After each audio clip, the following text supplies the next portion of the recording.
Thanks for joining us once again, boys and girls. Attack helicopters, super intelligent teddy bears with the bestest of camouflage skills. And Mitch, my very special guest is Mitch today.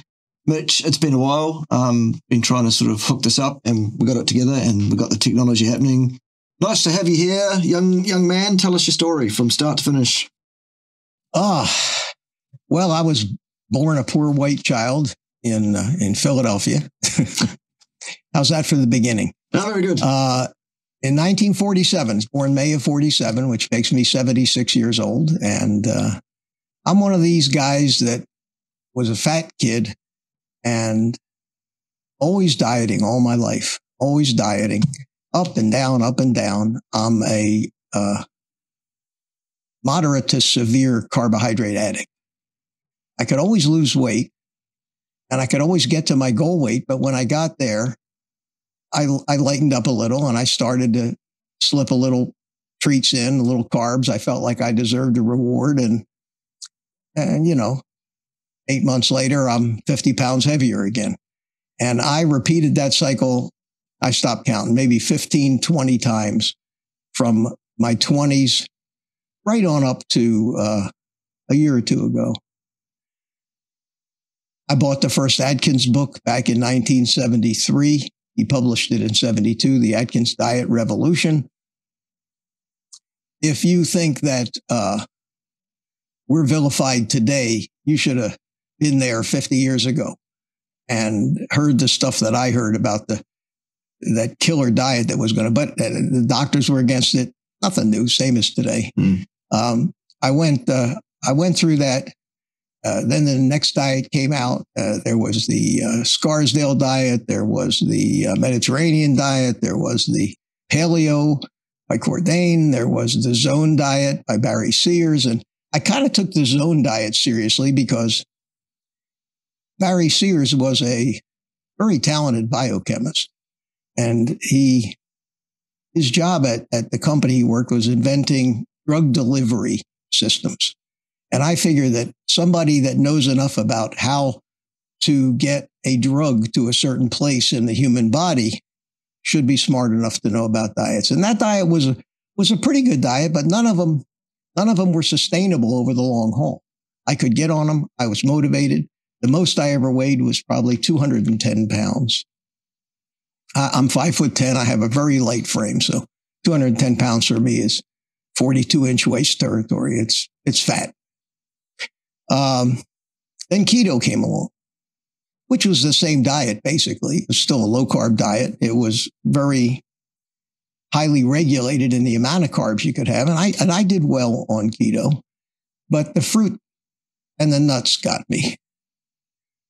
Being an addict like I am, I would go to the store. I'd buy 3-pound bag of frozen blueberries with the full intention of eating one little custard cup full of them and a handful of nuts. And that was the end of the keto diet.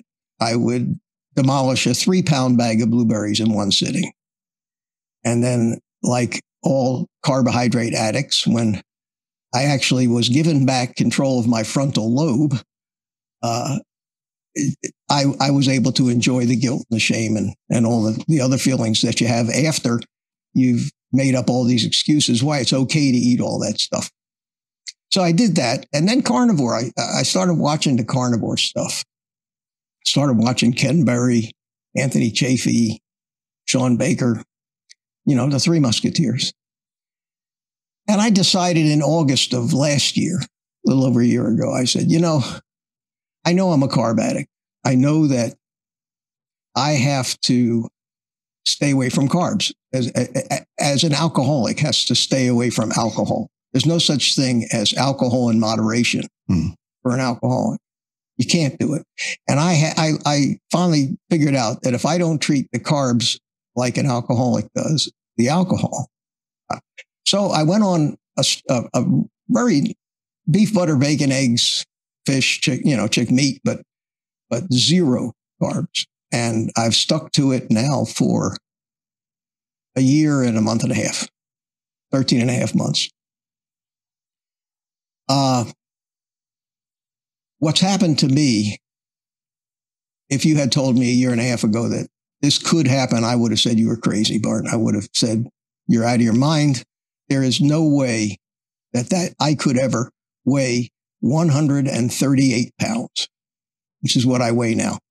There's no way at 76 years old that I could start back at the gym, which I did 6 months ago, actually enjoy working out, which I never did, put on muscle like I've never had my entire life, and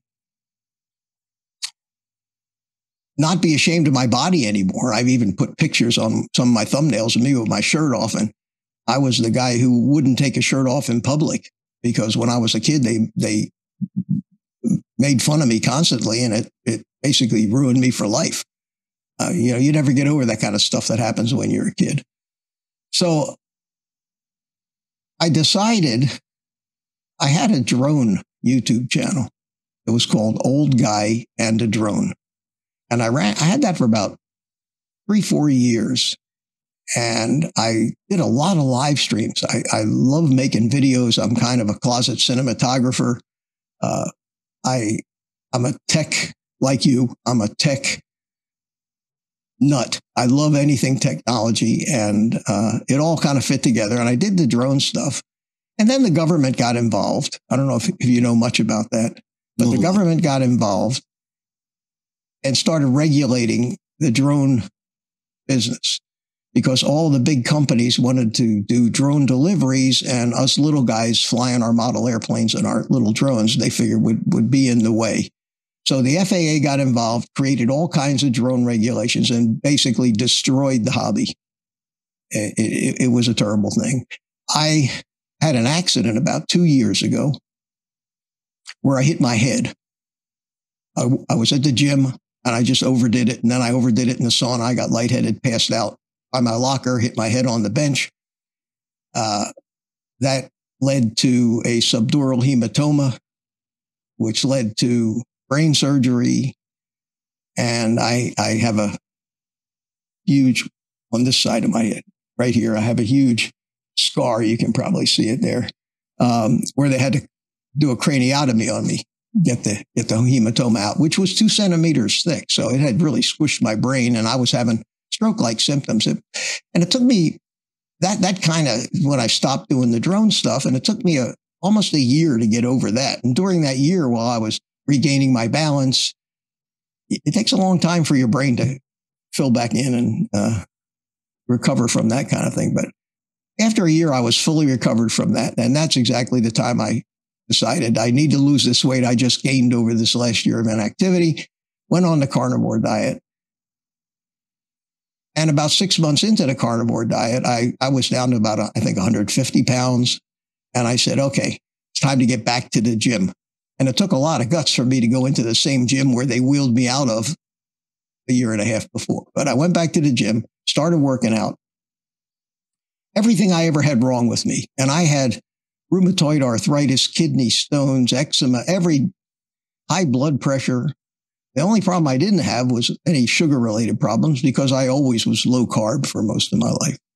So my A1C it was always 4.95, 5.1, somewhere in there. I went back to gym, started working out, enjoyed it, started doing, thanks to listening to you and some of the people like you who really know exercise, I decided that the high-intensity interval stuff was the best for me. I actually took your advice. I thank you for that.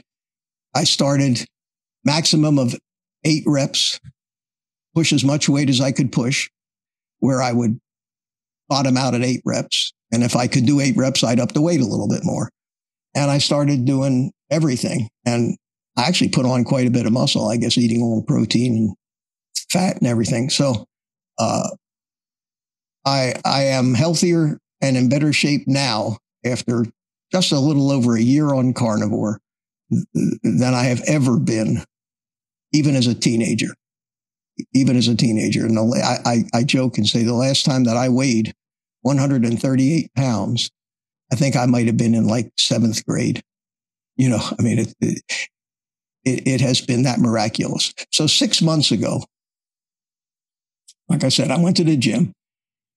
And then, a couple of months ago, I said, I've learned such a tremendous amount about medicine, about biochemistry. I'm fascinated by this. I know I don't even pretend to be at your level of knowledge of the mechanics of it.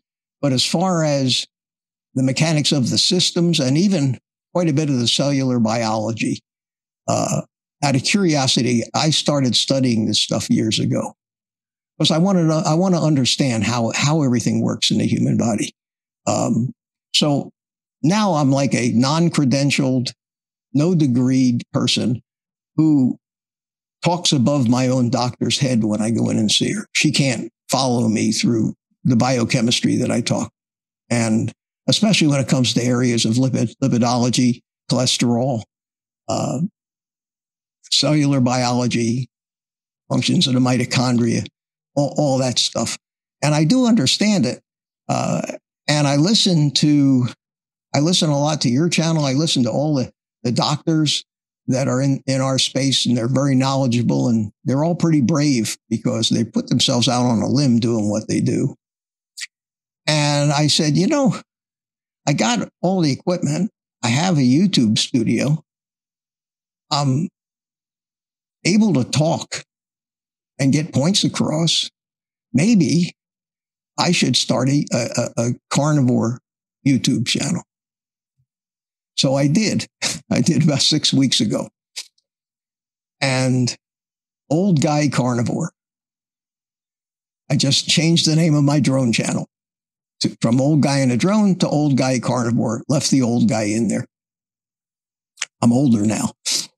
And I did a video where I was aimed at my drone subscribers, and I had 1,300 of them, which you and I both know is nothing. Mm-hmm. But for me, in such a limited community as the drone guys, if you have 100,000 subs in the drone community, you are the equivalent of a 2 million sub person in the carnivore space. So it dawned on me. I said, wow, the carnivore space has got a lot more potential audience for these messages. And I have something that nobody out there at this time has. And what I got is I'm 76 years old. And look what happened to me. And the one thing that so many people in their 60s and 70s and 80s have been missing is advice from somebody other than a hot-looking 18-year-old girl. You know what I mean? And the bigger guys in the space, the Ken Berries, the Sean Bakers. I'm 20 years older than Sean Baker even, and he bills himself as an old man, And I said, I'll bet you that the older crowd would love to hear what somebody their age happened to them as proof that it's never too late. So I published started off with a couple videos, and YouTube YouTube wasn't going to push my stuff out there. You and I both know how YouTube works, and they're not out there to make you a star. Mm. You got to prove something to them. And the way you prove something to them is you have to have a video that runs. You got to have one video that just takes off, and then their algorithm notices it, and they start pushing it out to people that maybe are not in your genre, or people that they wouldn't normally push it to see maybe this kid's got something. So I did a video where I got down, I did on the floor, I did 15 push-ups. I took my little camera to the gym. I did 15 dips on the parallel bars. And I talked a little bit. And I put a picture of me without my shirt on the thumbnail. 50,000 views. Okay. I went from 1,300 subs. I have 11,358 subs now. And that's in 1 month. In 1 month. My biggest video, how to cook a chuck roast in a slow cooker, has 137,000 views right now. And to me, it was absolutely amazing. And the reception that I got from the people that have subbed and are watching my videos warmed my heart. It gave me a sense of purpose that I haven't had, Bart, for 10 years of doing nothing, you know? And I'm absolutely loving this. I just hope YouTube doesn't screw it all up for us. I'm sure you're familiar about the little hoorah that came up with Dr. Berg's little video yesterday. Yeah. You've seen that? Yeah. So here I am. Now my son doesn't call me dad anymore. He calls me, hey, YouTube star. Uh-huh. I'm still a little guy in the space, but I'm having a good time. And I think that maybe I'm motivating people, even though I can't do like Ken Berry does and give them medical advice and listen to their medications and their blood tests and all that. I don't want to do that stuff. But as far as trying to tell somebody how to handle their carb addiction, which is an unrecognized biggest problem in the diet space, period, end of story, in my opinion. I think that if our society treated carbohydrate addiction as seriously as they treat drug and alcohol addiction, we wouldn't be in this mess. But we're in this mess, and the temptation is everywhere. And we're a food-centric society that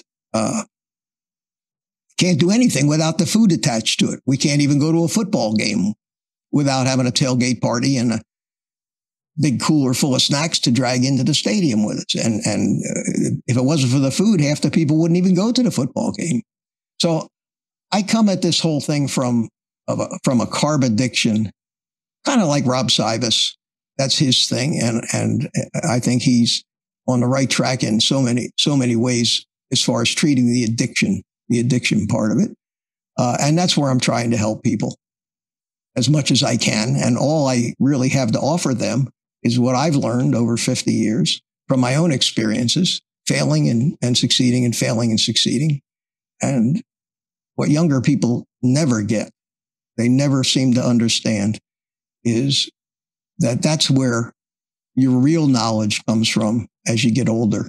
Nobody can teach that to you. You can't graduate from college at 22 years old and have the kind of knowledge you get from just being around a long time. Anyway, I hope that wasn't too long a dissertation there. No, perfect. Excellent. So the YouTube channel is up on the screen right now. It's also in clickable format underneath this video, so you can go directly to the show notes and click directly on that. If you're not subscribed to Mitch's channel, which is, tell us the name of it again. OldGuyCarnivore. There you go. It's on the screen anyway for you. But there you go. Those are your orders, my Meat Militia, is that you go and sub there if you're not already. And tally-ho, it's all good, because we're all about the cross-pollination and the supporting each other and getting things going that way there. I would like to pick up on the YouTube's carry-on that's happening and the Eric Berg video that came out a few days ago. I was going to make a video about it. I may still, but since it's come up now, let's talk about it now. Why don't you, Mitch, give us your take on what we saw from Eric Berg, what he said, and what it means to those of us who have opinions other than the accepted one? I didn't see it because I don't follow Eric Berg. Neither do I, but I saw it because someone said, you've got to see this. I won't get into any of the reasons why not, but I did one a year ago, but I caught him in a few things that I thought were, I don't know, that doesn't jive. You know what that's like. You know, yeah. I have this BS detector that's just on high all the time. Yeah. And the guy does have 11 million subscribers. And he has followers as loyal as I've ever seen. And I released a video about 3-4 hours ago because I didn't see anybody talking about it. I said, and I released a video with his picture with the tape over his mouth on the thumbnail and a big WTF right on top of it. And it's running right now. I mean, I'm over 3,000 views already in a couple of hours. You know, Awesome. I mean, it's one of those that just took off. And, Cool. and in that video, I actually pulled up his YouTube channel and recorded it for the video and went over his stats and, even played a little of the video, the opening part where he takes the tape off his mouth and goes through a few slides talking about the, what's it, World Health Organization or WHO, you know, and how YouTube, much like they did with the big C, are we allowed to say that word here? Which we avoid even the use of the word. Okay. If someone does say it, it usually gets edited out in post, purely because Sometimes when you say it's a flag. the big C, we think of a different word, but we won't think about that either. No, that word's perfectly okay here. We're okay with that one. We've come full circle, Bart. I'm telling you, the thing, you know, we can say the things we never used to be able to, and totally innocuous stuff right now. We have to be so careful. Yes, that's it. And this guy says whatever he wants. Yeah. Spank did that too. I shut him up. Yeah. So my take on it is, I got real aggravated when on first looking at it, because I hadn't heard that this has actually been going on this isn't yesterday's news. This is old news. Yeah. That YouTube's been doing this, and this is not a new alliance. If there is a formal alliance between them and the WHO, I don't know that. I saw a lot of theater. I saw in that video, I saw a lot of poor me, you know, poor me, I'm a victim. I saw a lot of that in that video. And I said to myself, oh, isn't this great, Mitch? You just get something to do. You just get something that's starting to take off. You're at it for a few weeks, and the owners of the stadium change the rules of the game on you. And that's been the story of my life in business all my life. Every time I get something going, the whole world changes. We have a major economic collapse. Something happens. And something happens that's just too big for me to do anything about, or even have had the opportunity to plan in advance for it, because these kind of events always come out of the blue. So here he is. He's telling us all that basically, if you had to sum up the message, it would be, well, all you guys in the health space on YouTube, it's over. You're done. Nobody's going to ever find your channel. The algorithm's not going to push your videos anymore. And if somebody searches for the term keto or carnivore, they're going to be directed to somebody else's video, some vegan somewhere, who's going to extol all the reasons why you better not do that diet or it'll kill you. And I said, oh, God, this is great. So the first thing I did was I had a Rumble. I had an account on Rumble. I went and just started uploading all my videos to Rumble. I've gotten about 7 or 8 of them up there now. Because I think that might be the last bastion of free speech that's going to be left if this thing keeps going the way it does. And I know Ken Berry has a presence on Rumble, and so many other influencers now in all spaces are going to Rumble just as a backup for when YouTube gets so ridiculous that it's not worth, they got 1,000 times more customers than Rumble does, but Rumble's going to grow. So I said, all right, I can keep it going on both channels. I took my little 360 degree camera. I got a little Insta360 X3. I like to use those to record videos of me out walking or doing something like that. And the nice thing about the 360 camera is I can do all the editing in post and I've got the entire world photographed. I can pan from one scene to another. It's all on there. I don't have to be a cameraman. You just hold the camera out and it captures everything. So I said, you know what? I'm curious. We have this big Hurricane Lee, that is going to miss us here in Florida, but it is off the coast of Florida now, about 500, and they've got all these tremendous rip current and high surf warnings. I said, I live 6 miles from the ocean. So I said, I'm going to take my 360 camera. I'm going to go out to the beach this morning. I got a little wireless mic I can clip on so it pass the ocean noises. And I'm going to record a video about this Eric Berg thing out there with the waves crashing and the sun rising. I thought, boy, this would really be cinematic. I'll give the carnivore community something they don't normally see. And that's a cinematic looking video. And I was so pissed off this morning about this, thinking about it. I ended up doing a 30-minute rant. I mean, a rant. And I can rant when I want to, okay? So I get home and I download the footage I shot and I watch it in the editor and I'm shaking my head and I'm saying, Mitch, you're coming off just like Eric Berg did. Poor Mitch. I said, there's no way, there's absolutely no way that I can put this stuff out there. It's embarrassing to me. And sometimes you don't realize it when you're saying things, how absurd it actually sounds to somebody that's not mad at the time.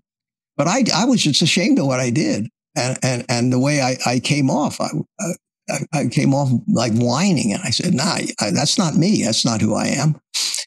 I think carnivore has changed my personality quite a bit too. I don't get as upset nearly as upset as I used to. I don't get mad. I don't ever get that feeling of my blood boiling like I used to get. So I actually only used 10 seconds of all the footage I shot. And that was of me standing in front of the waves.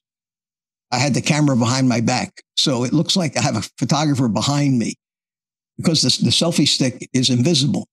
They actually have a algorithm that takes the selfie stick out of the picture and stitches it all together. It's incredible. So it looks like I got a cameraman standing behind me, taking a picture of me walking towards the surf, and these high waves are crashing in. And that was my opening. And that was the only thing I used from my little trip to the beach. So then I went and I made this video, just grabbing clips of Berg's video, the website stuff. And I did a voiceover. I just sat there and did a voiceover over it. Turned out about a 6-minute video, and I published it. And in that video, I said, we have a radio commentator here named Dan Bongino. You ever heard of Dan Bongino? No, I haven't. No. Dan Bongino is an ex-Secret Service agent that he was on Obama's detail. I mean, he's a guy that's been in government, and he's just a great. He's a conservative, and he's a great radio announcer and radio program. And he gets to the heart of everything. He's got insight into how the government works that most people would never have. And he has a rule, and his rule, he calls it the Bongino 72-hour rule. And when all these news flashes come out with all these stressful crisis type of headlines that are supposed to get you to, slit your throat right then and there, he says, use the Bongino 72-hour rule. He says, don't ever react to anything until it has a time to sit for a while, to sit for 72 hours. Because during that 72 hours, you'll find out that 90% of that stuff was bogus to start with and not even worthy of your aggravation or concern. So I decided, you know what?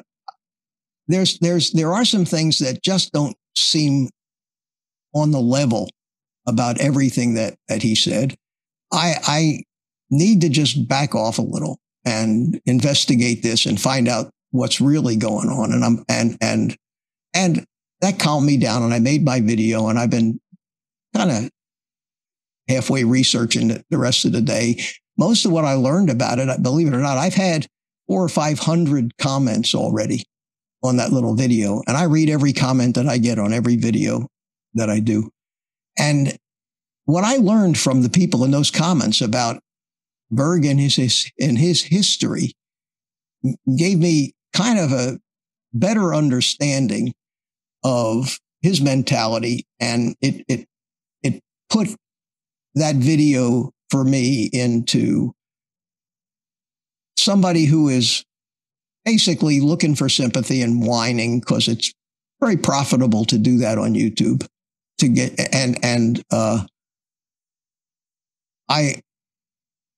if I had known that this was not something that happened yesterday, if I had known that this was something that has been brewing for the past few months, I wouldn't have ever even gotten angry in the first place. Mm.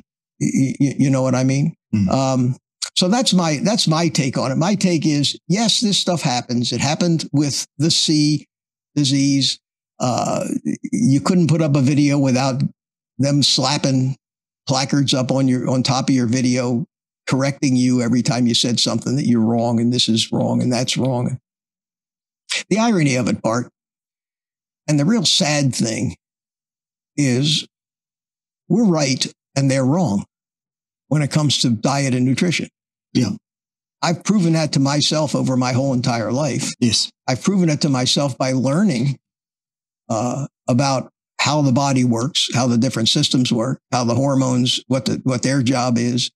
And if I learned nothing in my entire life, I've learned that the total of human biology is so far too complex for a mere doctor to think that they can actually micromanage it and regulate it with exogenous chemicals. Mm.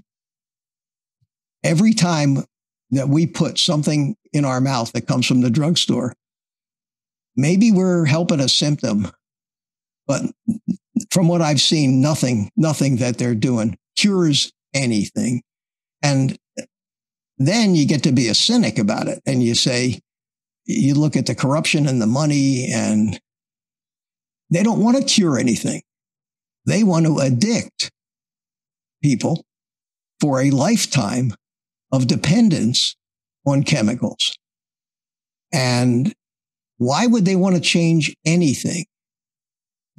Why would they want to do anything other than what the average crooked politician does? And that is demonize whatever it is that you think is going to put you out of a job.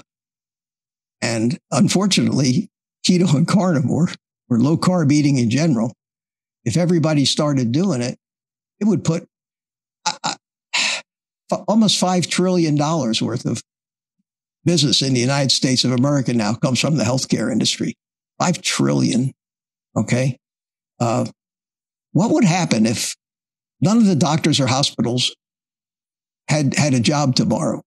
The economy would collapse. What would happen if everybody decided, I'm going to eat cows tomorrow? I'm going to eat nothing but beef. 90% of the population would starve to death. There's not enough cows. It took us 70 years to wind into this mess that we're in. Unfortunately, when it takes you that long to create a mess, it generally takes you that longer to actually clean it up. And it has to happen in small stages, which is why what we're doing in our space, why we're getting a ball rolling that may gain momentum, but it won't be fixed until long after I'm gone, if it ever gets fixed. That's how I feel about it. Mm. I don't even know if that was an answer to the question you asked me. You asked me about Dr. Berg. Yeah, well, it kind of was. It was a discursive route around the issues of censorious platforms who decide to take it upon themselves for whatever reason, be that for misguided views on what's good and right and proper, which would be just as bad, but it isn't that. Anyway, that's nothing to do with these platforms wanting to do the right thing at all. This is about control of the narrative. This is about, what are you, Mitch? What are you allowed to hear on the interwebs? You are allowed to hear that everything that is put forward by the World Health Organization is indicated and science-based and correct, and it's looking after your best interests at the end of the day. So be thankful. Don't question the science, even though that's precisely how you do science. Never mind that, though. Don't you dare question it. You listen to the good grown-up folks at the World Health Organization who absolutely have your best interests at heart. And anyone who wants to publicly say anything that is contrary to what the World Health Organization has to say is therefore, by definition, wrong, because the World Health Organization somehow have become an inviolate canon by this methodology for some reason. I don't know why, but there you go. And if you get up on your soapbox and say anything that disagrees with what they say, that is a non-approved narrative. You are not allowed an opinion other than what the World Health Organization tells you your opinion is. I've often said that jokingly to people around me. Look, if I wanted your opinion, I'd have told you what it is. And that's exactly what we are being fed here. So for those that have missed out on the Eric Berg thing and what he's been saying and what it appears is going on, Eric is complaining, as Mitch says, about a number of his videos and potentially his channel as a whole being buried by the algorithm that YouTube is running. And his belief is because he's run afoul of this don't disagree with the World Health Organization thing. Now, obviously, he's visible. He's got 11 million subs. So, such a thing being in play is going to hit someone like Eric Berg before it hits someone a bit smaller, perhaps. By the same token, the reason that some of us are a lot smaller than Eric Berg is precisely because we have had things to say in the past about the World Health Organization, for example, and other self-claimed authorities of the same sort of ilk, and we have already been punished for that. And so what we are now doing is not growing with the organic, normal growth rate that our YouTube channel would actually grow by itself. We're allowed to do so. So we're taking care of... Bert has been around since 2008. Yeah. So he's been around a long time. Yeah. I learned today that his videos show up in almost no generic searches. Right. So if you type into Google who's a well-known keto doctor, none of his videos come up. They've already had him kind of shadow banned, but he's got a following. And if you don't think his following is loyal, they are. He had 65,000 comments on that 1.5 million view video that he posted yesterday. Yeah. And I got through 100 or 200 of those comments before I got physically ill. That video is now tracking 1.8 million, I think, but just before we came online is what it was. Well, that's because I talked about it, so the whole world. Of course it was. Yeah, there it is. Yeah, of course, and that's my story, and I'm sticking to it. Yeah. Now this is as Mitch has said, and as I will repeat, this is by no means us saying that Eric Berg is great, and we agree with Eric Berg on a number of ideas, because we don't. Eric Berg is just an individual who happens to have a very, very large following on YouTube. That's why he's the topic of it, and it's because it was his video that he made, not because we think he's great. I personally don't think Eric Berg is great. The other thing we need to be very careful of is throwing around the word doctor. Doctor this, doctor that, doctor the other thing. Doctor is both a professional title, which Eric Berg is entitled to use. He's a chiropractor. He's a chiropractor. He is not an allopathic physician, and he cannot write prescriptions for drugs, for example. So when we're talking about that kind of drug, that's not what he does. And that's also not a disparagement in and of itself of Eric Berg. I'm just making it clear what Eric Berg's expertise is, and it's chiropractic treatment. Well, on his behalf, I will say that most of his advice that I have seen is pretty traditional low-carb advice. And it doesn't matter who that comes from, it's still correct. And if he has followers that are taking his low-carb advice, then yes, I can understand why they may have been helped. They may have lost weight. Their diabetes may have gone away and all that stuff. So in that respect, I don't, you know, I don't think the man is that. I wouldn't go so far as to call him a fraud. What I would call him is a very sharp businessman, Yeah. and a religious. He's a Scientologist, and he has a son that has put out a video about him talking about the abuse, and a lot of people got turned off to him because of that. A lot of people got turned off because a lot of the money that he makes selling his supplements and everything funds Scientology. I had personal experience. I used to live near Clearwater, Florida, where their headquarters are. And I used to run into these. They were cultists of the highest order. They were spooky people, you know, always scary, spooky. But I'm not trying to disparage the guy at all. I just think that he overdid the news that was old news and just ruffled everybody up and got everybody panicking. Like, anyway, it sure riled me up this morning, and I certainly calmed down now, and I'm going to just keep plugging along.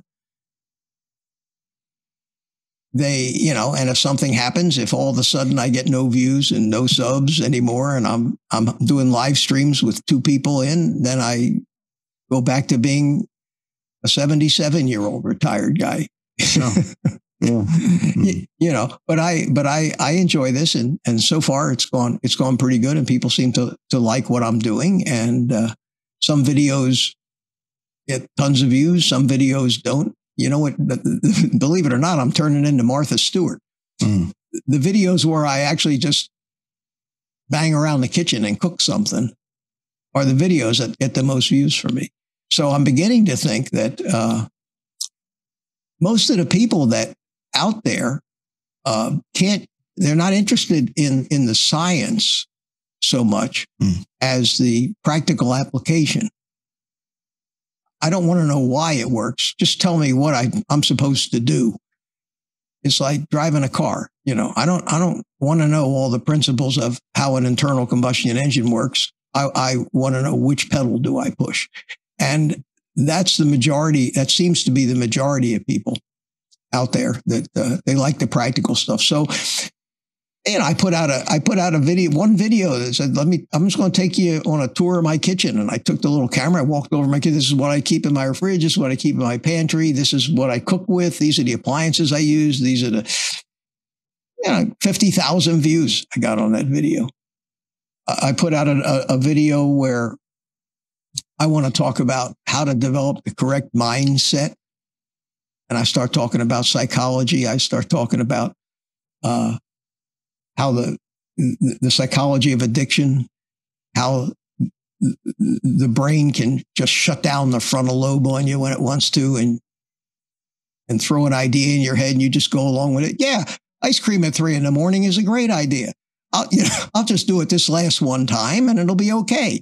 As you're driving as I found myself driving to the all-night drugstore, to buy a half a gallon ice cream.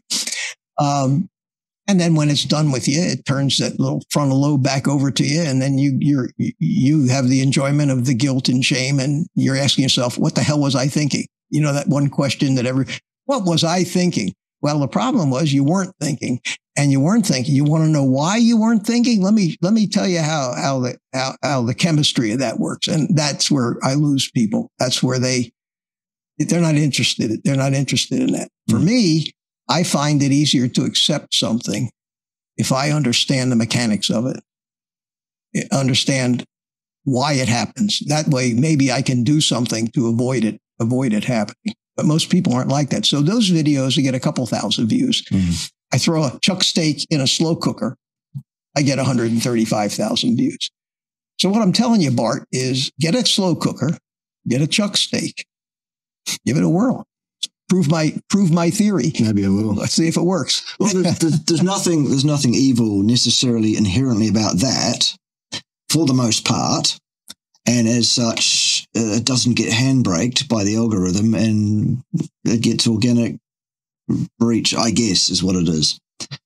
Well, I think there's a lot more people out there looking for, we are so food centric that in our world, I mean, I can't even imagine the cavemen dwelt on, even though they had no food security, that in essence, they lived every day not knowing if there was going to be a meal tomorrow because they had to succeed in the hunt. I doubt that they worried about food as much as we do. I really do. I think they were much happier back then. They were much more chill. They just knew that, I got to hunt tomorrow. I've hunted before. I can hunt. It'll be okay. And then just went on living their lives. Today, I developed my own little test. You know you're a food addict if. And it had like 12 questions on it. And most of similar to the questions of most of these tests. But I put things like cooking is your hobby, things that were a little oddball questions. And I doubt there was a human being on the planet that took that test, other than somebody on carnivore that could basically and really answer no to every one of those questions. And that was what amazed me is I had 12 questions on there. And nobody could pass that test. Everybody who watched that video and commented about what they all had to admit, yes, I'm a food addict. And I often eat foods, even if I don't want to eat them, that kind of question, a little psychological twist in there. But I looked at those questions after I wrote them out and I said to myself, this is amazing, but you can legitimately, without conning yourself, answer no to every one of those questions. And my answer to almost every one of those questions was a yes a year ago. And that's the most profound change that I've noticed in myself is not just the physical things, not just putting on a little muscle or losing weight, but the whole change of my relationship with food. I have no addictions. Ever do I ever feel, God, I'd like to have something else. In fact, I was eating cheese. I said, no, I don't need cheese anymore. I keep whittling down the different foods I eat to where everybody would say, well, how can you do that? I eat bacon and eggs every day. I eat a lot of red meat. I alternate between ribeyes and hamburger. And once a week, I have some salmon or I'll throw some sardines in my eggs. And I look forward to that food as much as I used to look forward to going out to a buffet restaurant and having a big feast. And it happened that I noticed it happened. And I'm still trying to come to terms with why did it happen? Why does that happen to us, Bart? That's more your arena than mine. Well, it's one of those great ineffables, isn't it? I have a theory. Yeah, go on. Well, my theory is after I spent all this time thinking and reading and studying, and I'm very big into evolutionary biology. I mean, I wrote a book 20 years ago called Taming the Beast Within. And it's in that book, I did my best to explain human behavior and where it all came from an evolutionary perspective. And every time I look at an animal, I always look to see how much behavior we still have, even if we suppress it, that doesn't mimic the way that animal acts and reacts without the conscious mind trying to control it. So I wrote a whole book about this, and it's been a fascination to me all my life, this evolutionary biology. I've read all the paleoanthropology stuff.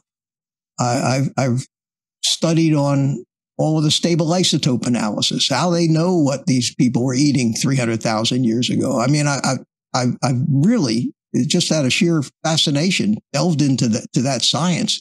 And I know darn well that medical professionals today have done nowhere near the studying that people in our space, people that like Ken Berry, he's as fascinated by this, and I'm sure you are too, because that's where the secrets lie.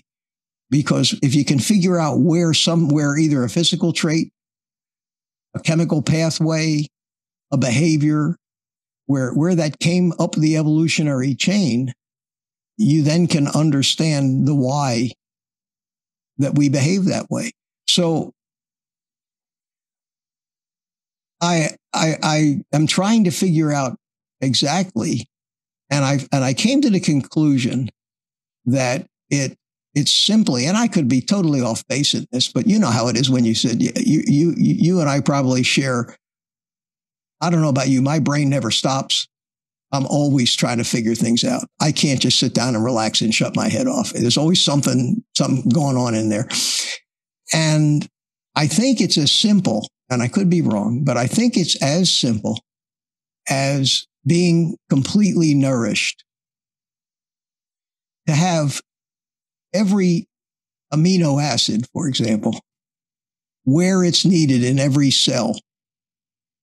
So when protein synthesis is going on, when the ribosome's doing its job, and it's picking the amino acids out of the cytoplasm and assembling them into a peptide chain. Have I got the terms right here? Oh, yeah. So far, yeah. Okay. And that peptide chain is a ticker tape, like a computer punch tape. It is a string, and it can be tens of thousands of molecules long. Every amino acid has to be right where it's needed. And if you have not gotten that particular amino acid into your body, it's missing.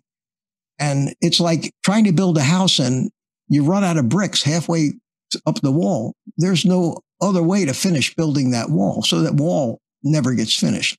And I think that there aren't a lot of human beings running around right now, save for carnivores, that are actually eating enough of the right foods to really have all the building materials they need, or very close to all of them, in every cell of their body, where it's needed, when it's needed, to build the little machinery of life. And when I learned about DNA transcription, messenger RNA, when I learned how all of that chemistry works and how it marvels, it's so marvelous to think that that's going on at such just the molecular level in every cell of our body, trillions of cells, at speeds. How fast does the inside of the ATP synthase spin?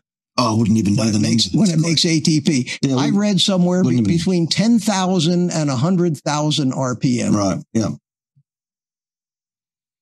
Inside every chromosome, inside every... mitochondria. I'm sorry. I'm 76. That can happen to me. They call that a senior moment. Do they? Inside every mitochondria. And there's hundreds of them in every cell.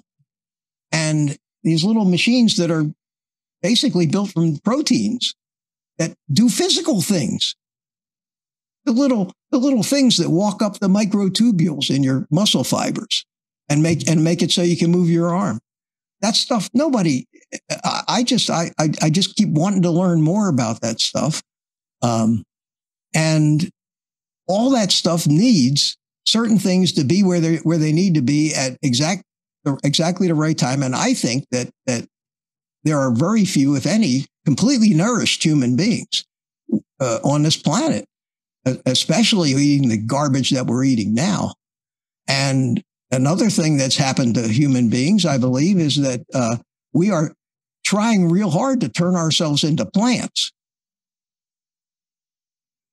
by substituting plant material and plant sterols for where human sterols should be, cholesterol should be.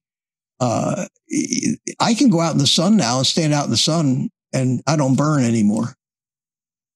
You know what I mean? I don't burn. Yeah. Why is that? My skin cells are made out of what they're supposed to be. Is that maybe it? Anyway, don't wind me up. I get going and. Right. I'm sure you do, Mitch. And I think we'll have you back another occasion to follow some more rabbits down some more rabbit holes and see what's what. In the meantime, I'd like that. Our time here has elapsed. I want to thank you. Really? Yep. I want to thank you very much for your very valuable time today, Mitch. Thank you for the cross-pollination. Thanks for introducing some of your older folks to some of my material. Mitch's folks, you're more than welcome to sub over here as well if you don't already. Fair warning, I do use some short words on my channel from time to time. I'm very expressive. That's why I watch you. There you go. That's the only reason I watch it. Yeah. All right. So, yep. And those are my folks who are not subscribed to Mitch. They should go and do that, and we'll keep this bloody thing alive somehow. Yep. All right. In the meantime, nice to see you. See you next time. Good to see you. Thank you. Good night, everybody. Bye-bye, nicely. He's a strange boy, is Ted. He really is.